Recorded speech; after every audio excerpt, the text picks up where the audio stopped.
I know quite a few that have killed a bunch of big deer, like to give advice and flaunt. Um, they've killed all those big deer out of the same damn tree stand. You know what I mean? Yeah. You're not a better hunter than me. You just got a better spot than me. Yep. 100%. Because I am flying around multiple counties. Oh, yeah. Getting in the cracks and crevices between as many good properties that I can, because I can't get permission to hunt them because everybody's already got them leased. I'm getting what I can and finding travel corridors and cutting these deer off. And I'm still producing decent bucks with my bow every year. Yep. So who's the better hunter? The guy that scouts and works and goes and finds these deer and makes it work? The guy that has to work. Or is it the guy that better guy. goes right back to the same ladder stand? Don't get me wrong. Sometimes I wish I could be one of those guys. But because I'm not hating on you for having a good spot. But what I don't want to hear is that you're a better hunter than me. I give you all the props and respect for having that caliber deer there to shoot. That's awesome. If you're doing the work to grow them and everything, that's awesome too. But don't say you're a better hunter than me. I don't like that. It hurts my feelings. I heard that. It hurts. I think you see my feelings. A lot of your better hunters come out of big timber areas. You know, terrain. Yes. Yeah. You know, your field guys that have those, you know, they're going to sit in the same spot. You probably can't hardly get in the woods in those big field areas and not blow every deer out of the county when you step in foot in those little small timber blocks. That's right. You know, they sit in the same spots and walk out in the field and boom, dust them in rifle season. Yeah. You know, I'm not knocking that. Hey, right. If you got the spot to do it, that's right. Why do you got to go do the hard work? But don't say you're a better hunter than me. Yeah. But it has nothing to do with that. That's right. You know, and then they'll turn around and hate. Like I got some suburban areas. Yeah.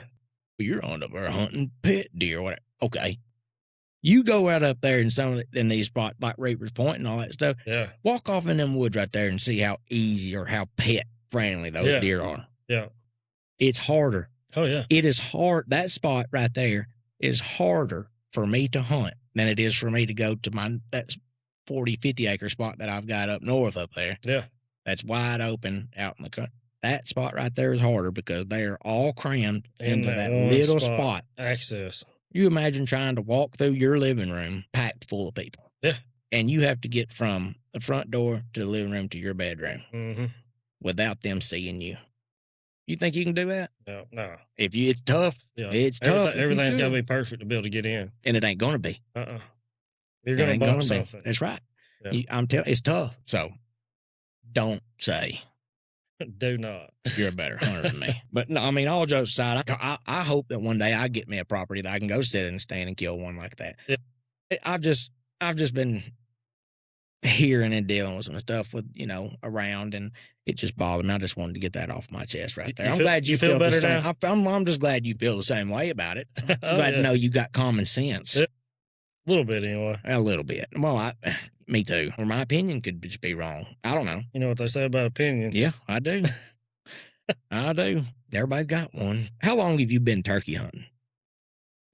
Almost as long as I've been whitetail hunting. I think I may have been around 13 a long time ago. By yourself? Oh, no.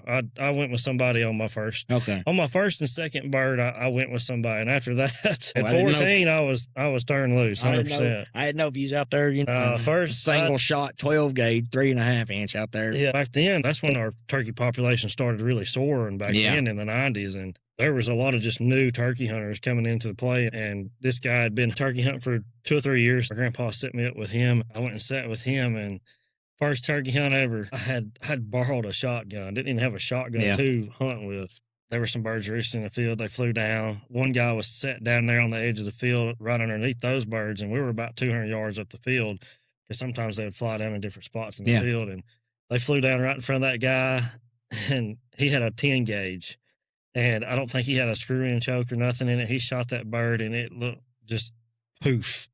Feathers went everywhere. 2 more toms run straight up there to us. And the guy I was sitting with ended up killing one of those.